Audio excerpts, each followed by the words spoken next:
Hello, and welcome to Book Circle Presents An Ever-Mounted Cavalry. I'm Earl Weinberg. We pick up with Brother Eugene's young friend Chio on a mission. Chio is a Benandante, which is to say a member of a clan of folk who are in a sense werewolves. They can do astral projection in wolf shape, and that talent is now in play for Chio. It is an interesting metaphysical question whether souls have positions. They have histories, so why not locations? However that may be, the essential Chio inhabited or possessed or enchanted a wolf-shaped ripple of air, as much a sound wave as a body, an animated howl skimming over the Alps. He was far faster than an arrow. Still, he chafed. Had he been like his father and mother, or aunts and uncles, he could have simply been at his destination. But he was a beginner. He could only follow a few familiar spoors, and laying them was still beyond him. Every Benandante in the troop had been sent out, some to Normand House, some to the Vignoble de Guillaume, the English and French capitals of Grand Normandy, some to Castleralp to plead for added help from the dwarf lords, and some to Webney, the hidden island of the Channel Fays, the firm allies of Grand Normandy. Chio was one of the ones sent to Webney. He was being sent at all only as backup, to make trebly, quadruply sure that word got back of the Desalonian treachery and the need for help. Go northwest, he had been told, until you hit water. That'll be the channel. Then seek for Webney. He wasn't to seek out Castleralp. That was a job for senior couriers with diplomatic experience.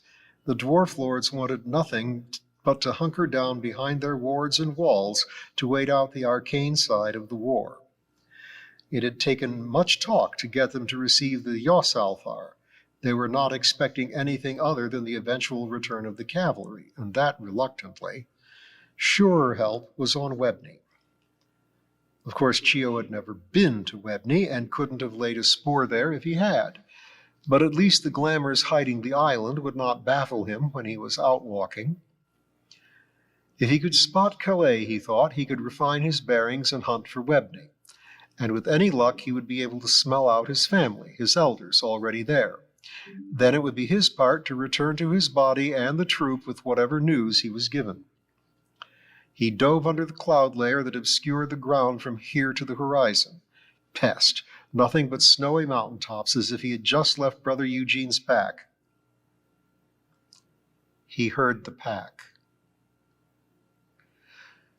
A pack of baying, yelping dogs up in the sky. It could mean only one thing, and he knew more.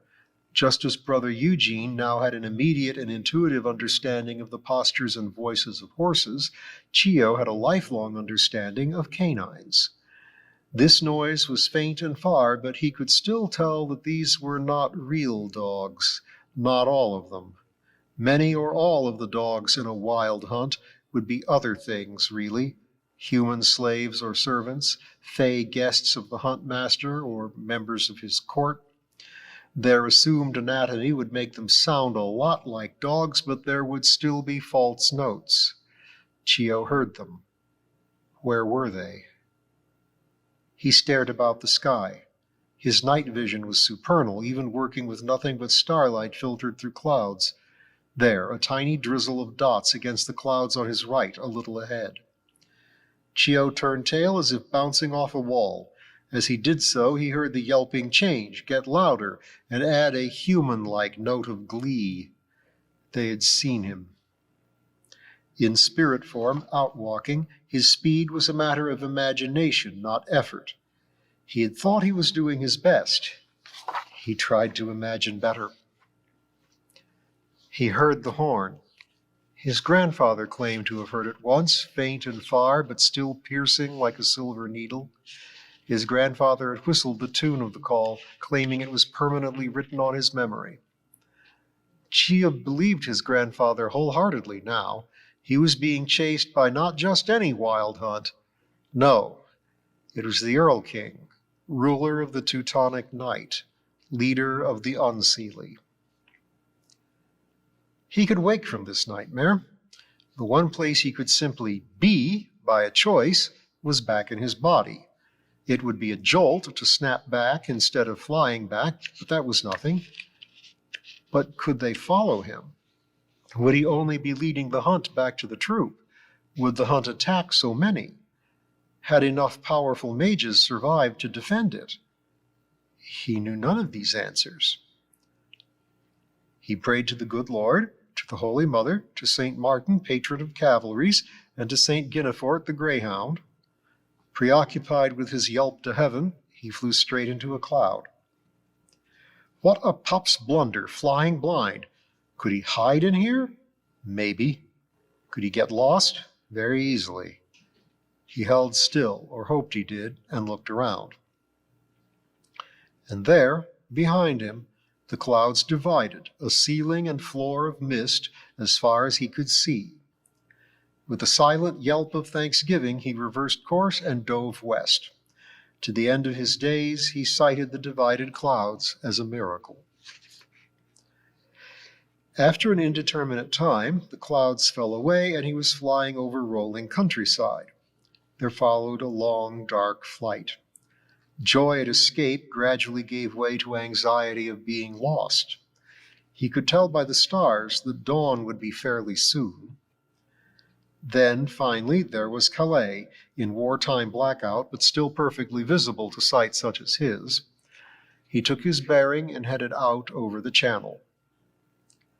As soon as he was over the water, the spoor struck him, or spoors. It was as if he heard or smelled his family calling, "Here, here!" He picked out his father and eldest uncle, then more, including his mother and grandmother. Their bodies were surely sleeping in Italy, in Friuli, but they would not let that keep them out of the war. Following their traces, he found Webney quickly, a patch of forest in the midst of the sea. As he dove, homing in on family, he became aware of company. On either side, a dragonfly paced him. In the night, in the winter, despite his near bullet-like speed. If these were natural, he was a Chihuahua. He gave a respectful little nod to each and was ignored by each. Good enough. He could only hope these were guises, not natural forms. Naturally bug-sized Fays had to do everything, even think, by magic, with the result that they became very good at magic. "Return and we return," he hazarded. "Keep faith and so do we," came the traditional countersign from the dragonfly on his right, delivered in a clipped British accent somehow. "Land at the bonfire at the center of the island." "Yes, sir." He slowed to merely arrow-like speed as he came in to pick a landing spot. He glimpsed 6 tall figures standing near the bonfire in the clearing, robed in red and white like giant chess pieces. Around them crowded a phantasmagoria of shapes spreading back into the surrounding woods. Between that court and its nobles stood the folk whose spoor he followed, his family and others of his clan. He landed like a lupine meteor, but immediately stood in human form, as visible as he could be, clad in a memory of his dress uniform. Looking to the chiefs of Webney, he met the eyes of the White Lady. He saluted as smartly as he could. She nodded back. He had deliberately landed next to his father, as formal and visible as he. "Ladies and lords," he heard him say, "this is my son Cosimo." "Return and we return," welcomed a man in white, the white errant, Chio thought. "Do you bring the same message?" "Keep faith and so do we." "Yes, Lord," Chio answered. "But also I bring report of a wild hunt. I saw them while I was still over Switzerland, and they saw me. I think, from the horn call, it may have been the Earl King himself." "Devil take it!" exclaimed a woman in red, very tall, with a sword at her belt. This must be the Blood Lady, and according to rumor, she might be referencing her own least favorite uncle. "How did you get away?" Chio recounted his encounter, omitting only that the dive into the cloud was by accident. She nodded. "And the horn call? Can you do it?" It was good that his real mouth was hundreds of miles away, drooling a little on Brother Eugene's shoulder. It would have been far too dry to function here. But he was able to whistle the eerie tune, a rising trill and 3 slower falling notes. I suppose, lady, it might have been another hunt copying the call, he added diffidently. Over Switzerland, with the Earl King himself about just now, she replied. Unlikely. No, you were chased by him and escaped. Welcome to the ranks of legend, pup. Well, we have no intention of attacking him, or he, for all the bluster he's put out during this war, has any intention of attacking us. She hoped she was as confident as she sounded. So I say, saddle up. This last delivered in a ringing shout. Her eyes swept the faces of her 5 colleagues, but no one objected. Instead, they turned to servants, high Fay lords, who approached, bowed, and became horses for them to mount. Chio looked about him and saw his mother and grandmother presenting their Sunday dresses, shift into wolves, and trot up to the Blood Lady's horse. He wondered if he should do the same, but instead the Blood Lady ordered, You wolf soldiers, return now and tell your friends help is coming. Keep on your way to Castleralf. We will meet you as soon as we may. He saw his father and grandfather bow and wink out, so he bowed and sat up with a jerk. Chio took a deep breath and looked around. He was riding. Dimmest pre-dawn light outlined mountain peaks. What news? Asked his mount, Brother Eugene. Right. The old monk was now. They're coming, Chio answered. The Blood Lady is leading the hosts. We're to keep on. They'll meet us at Castleralf. We're on the way. I got a report. Eugene felt the boy fumbling at his shoulder blades, reflexively feeling for reins. Do you want me to run us up ahead? He asked. That's where the Prince and Fitzsimmons are. But he had never run on these legs and wondered how well he would do. Chio postponed the problem for him. Nah. He swung out of the saddle and trotted up the line, leaving Eugene to contemplate one more new sensation. A dismount, as felt by the wearer of the saddle. Next new sensation, a gentle bit of warmth along his right flank, a flank he had not had that morning. David was catching up to him, walking close beside. They're coming? He asked. Eugene nodded. That's what Chio said. A soldier jogged by them. There was a touch of lope to his gait, and Brother Eugene noted the wolf's head insignia on his shoulder, another Benandante, an official courier. The little gleam of hope from Chio grew a bit. Do you think they can turn us back? David asked. I certainly hope so. Maybe it's just a glamour. Brother Eugene sighed. It has to be more than that. Glamour's just tricks with light and sound. These shapes are palpable. We can feel through them and be felt. I dissected one. They might be seemings. If so, they're very, very good. But I don't think so. I think a seeming would not survive death and dissection. I think we've been genuinely shape-shifted. Still, it ought to be possible to shift us back. Not necessarily easy. I hope so, by Martin, David exclaimed, and I should think my wife will hope so too. Good Lord. An elderly monk, who was, he might reasonably say, preoccupied with his own issues, Brother Eugene had forgotten that David was not long married. How many of those turned were husbands, fathers? Fitzsimmons, he knew, was a grandfather. They slogged on. More Benandante ran through the staggering, limping column. Then nothing changed for some time except the dawn light grew. Then Benandante started running back from the head of the procession, as did more common couriers, some mounted. Chio was among them. His jog turned into a sprint when he spotted David and Brother Eugene. Grinning, he fairly skipped off the ground into Eugene's saddle. What was wrong with Chio's horse Zamponi, Eugene wondered. And how much of his own future would Eugene spend as a mount? Stupid, he chided himself. Think what the boy's been through this day. Why wouldn't he want a mount he can talk with and hug? As he hugged Eugene, Chio turned to David and said, "They're coming, within the hour. 4 days we've been marching from Castler Alp, and they'll whisk us back there in minutes, then sort us out a bit and then back home." To lick our wounds and count our toes, Eugene thought. And after that, well, time to think about that once they were home. "Thank you, Chio," he said. "But don't you have more people to tell?" "Told my tally on the way back here," Chio answered. He hugged Eugene tightly. "We'll be flying again." "Oh, good." "You just were flying," said David, "on your trip to Webney, astrally and all that, right?" "Yeah, but that's not special," Chio answered. "Not like chucking a whole cavalry through the sky." Eugene tried to steady his breath and found it tricky. His horse lungs went on panting while he controlled his human ones.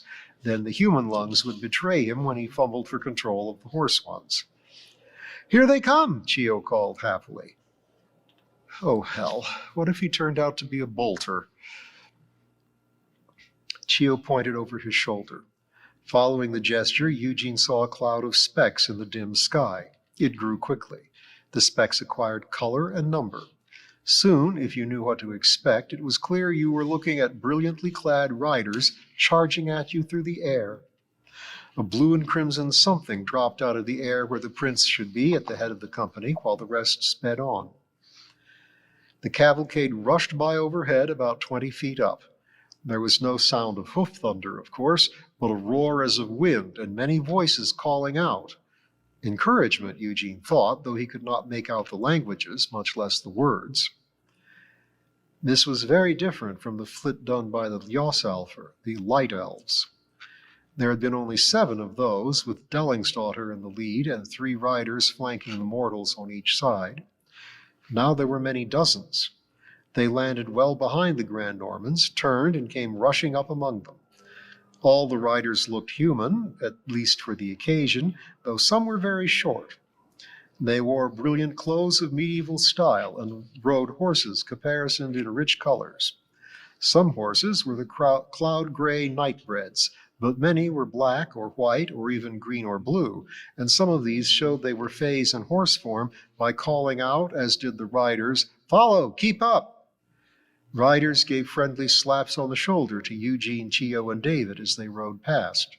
Magic tingled in the touch. Tag, you're it. While the ferry horses were still among them, Eugene felt himself lifting off the ground, as if buoyed by water that gave no resistance. He had felt nothing like that on the first ride. He had just ridden Moripus. He looked back at Moripus on a lead rope tied to his saddle. His old mount had a dreamy, glazed expression and churned his legs slowly, just as before. But Eugene was apparently not horsey enough to qualify for such a trance. He looked down, 20 or 30 feet up and rising. He waved his new legs, not in a dreamy churn like Moripus, but in helpless thrashing.